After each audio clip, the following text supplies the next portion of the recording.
श्री ज्ञानदेव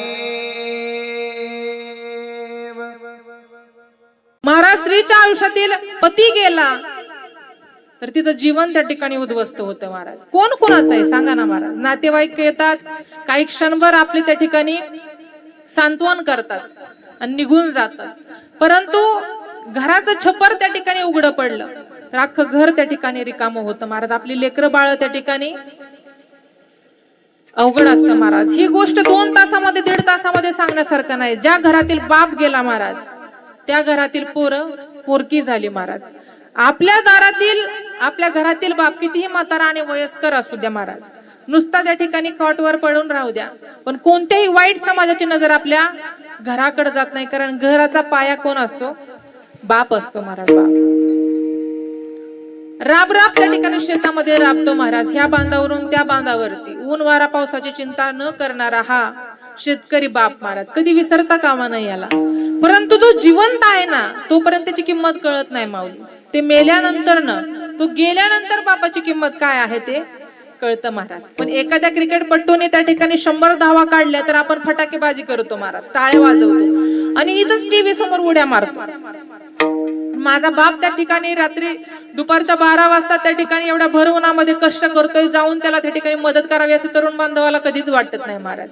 पण कधीतरी त्या बापाची जबाबदारी पेलून बघा अंगा खांद्यावरती, मग कळेल तो बाप काय आहे महाराज. बाप करी जोडी लेकराची मोडी, बाप करी जोडी लेकराची मोडी, बाप करी जोडी लेकराची मोडी, बाप करी जोडी लेकराची मोडी, बाप करी जोडी लेकराची वाडी, बाप करी जोडी लेकराची मोडी, बाप करी जोडी लेकराची वाडी, बाप करी जोडी लेकराची मोडी. आपली पुरवणी वाढवणी, आपली पुरवणी वाढवणी, आपली पुरवणी वाढवणी, आपली पुरवणी वाढवणी,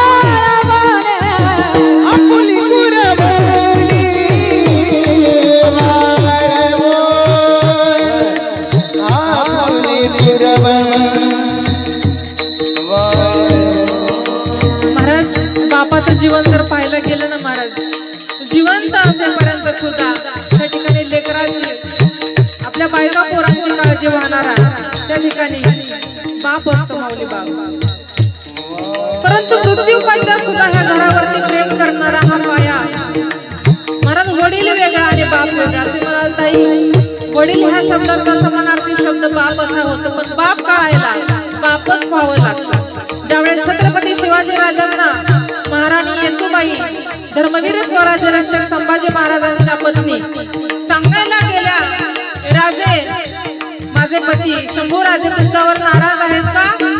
कारण ते म्हणतात की मला माझ्या बापाचं प्रेमच बापासारखं मिळालं नाही. त्यावेळेस छत्रपती शिवाजी महाराज महाराणी येसूबाईंना उत्तर देतात, सुनबाई अहो बापाचं प्रेम कळायला त्या ठिकाणी बापच व्हावं लागतं, बापच व्हावं लागतं. अरे ज्यावेळेस खऱ्या अर्थाने तरुण वयामध्ये ज्यावेळेस एखाद्या चित्रपट पाहत असताना हा मुलगा तरुण वयामध्ये ब्लॅकने चित्रपटाची तिकिटे खरेदी करत असतो, परंतु लग्न झाल्यानंतर त्याला मुलगा झाल्यानंतर ना माऊली ज्यावेळेस ऍडमिशनची वेळ येते कॉलेजमध्ये उभा राहायची, त्यावेळेस त्या ऍडमिशनसाठी हातामध्ये कागदपत्र घेऊन रांगेमध्ये उभा राहणारा बाप असतो महाराज बाप. त्या तरुण बांधवाचा त्यावेळेस बाप झालेला असतो. हाच मुलगा त्या ठिकाणी सायंकाळी रात्री 12-12 वाजेपर्यंत घरी येत नाही. आईने त्या ठिकाणी दरवाजामध्ये वाट पाहावी आणि माझं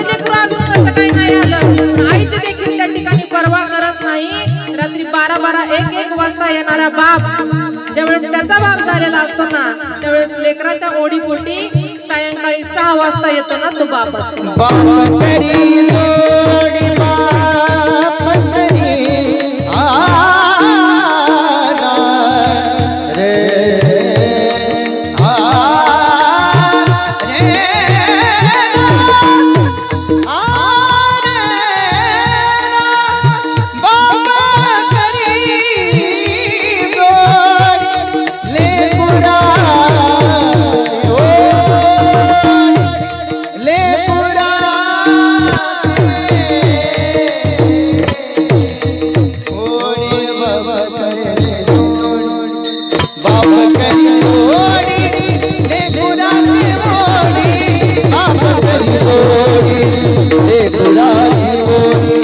बाप करी ले पुराचे बाप करी ले पुराचे ले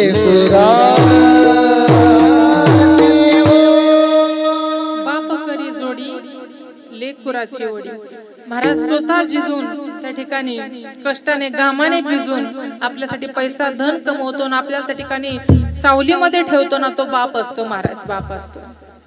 जीवन जगत असताना फक्त 2च गोष्टींना घाबरा माऊली, तुमचा प्रपंच आणि परमार्थ देखील सुखरूप झाल्याशिवाय राहणार नाही.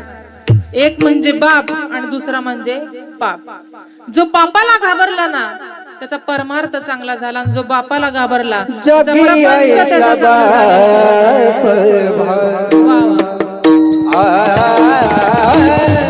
जगी ऐसा बाप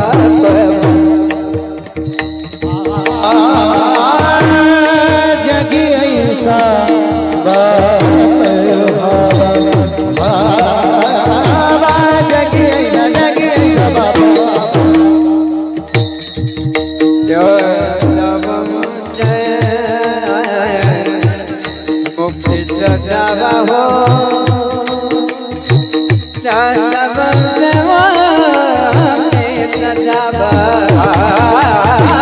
नानदेव म्हणता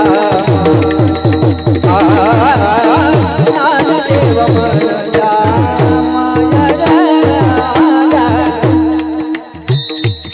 ज्ञानदेवा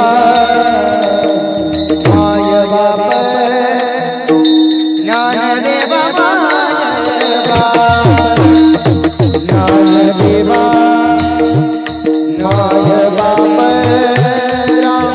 ज्ञानदेव माय बाप हो पोटा येता हरले बाबा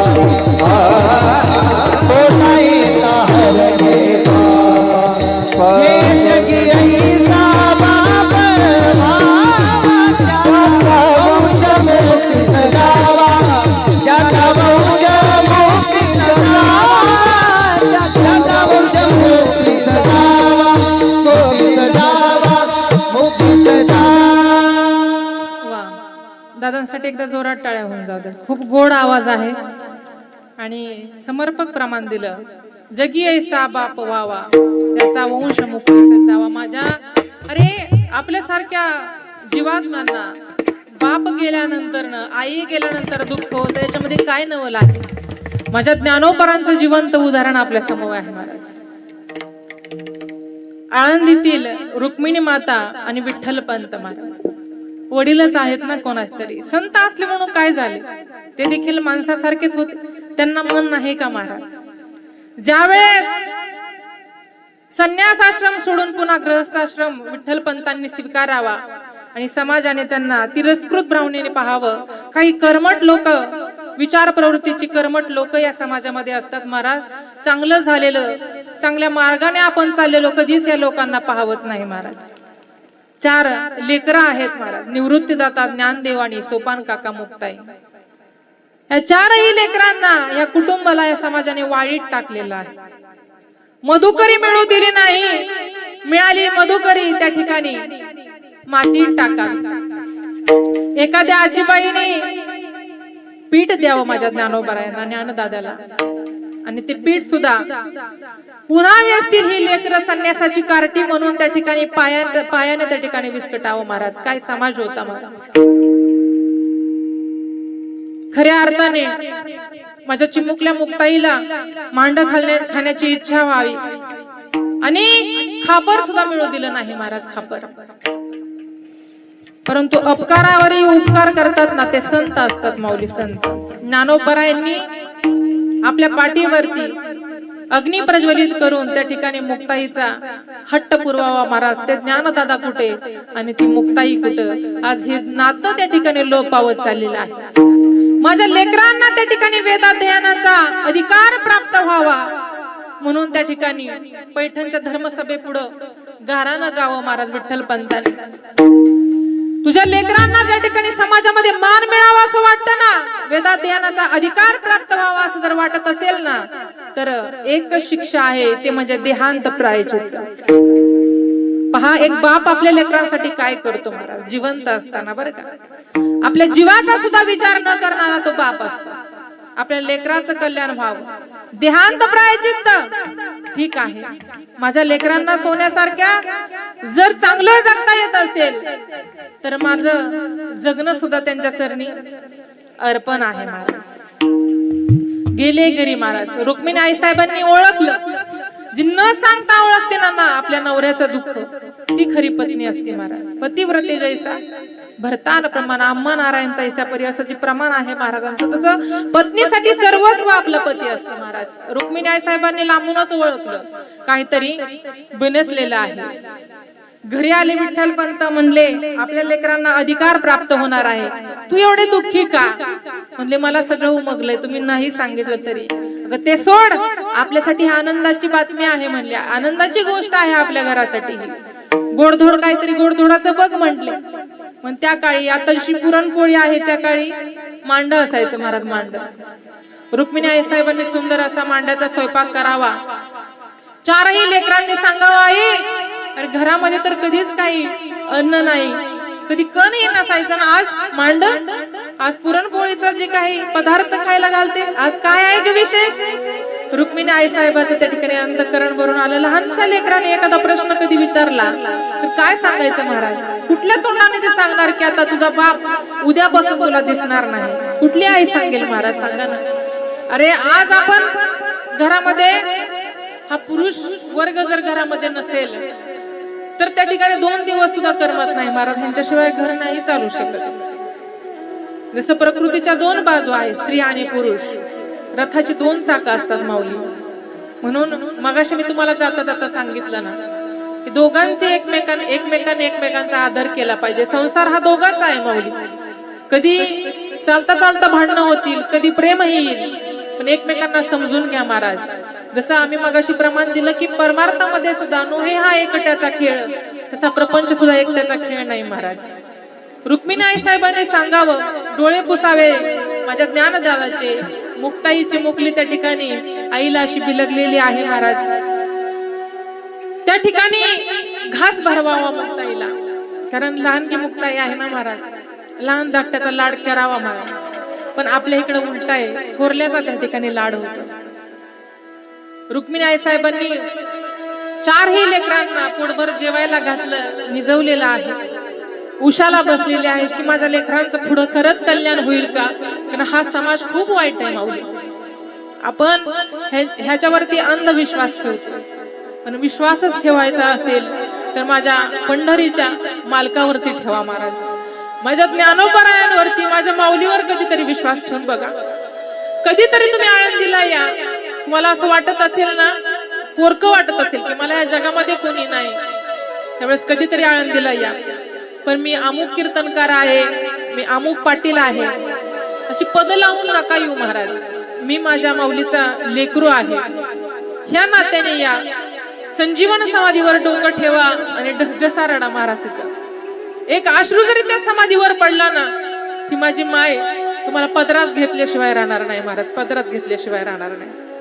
कारण लाही लाही जीवाला झाड देती रे साऊली, लाही लाही जीवाला झाड देती रे साऊली, ज्याला नाही जगी कोणी त्याला आळंदीची ज्ञान राजमाऊली, आळंदीची ज्ञान राजमाऊली. विठ्ठल विठ्ठल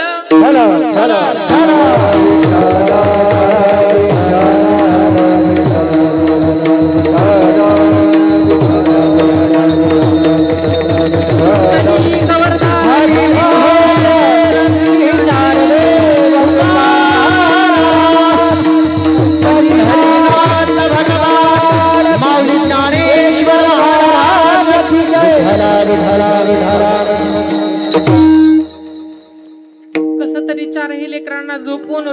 साहेबांनी अंग टाकलं. 12-1चा सुमार होता महाराज रात्रीचा. विठ्ठल पंतांनी सांगितलं, आता मी येतो ग, तुम्ही एकटेच चाललेत का?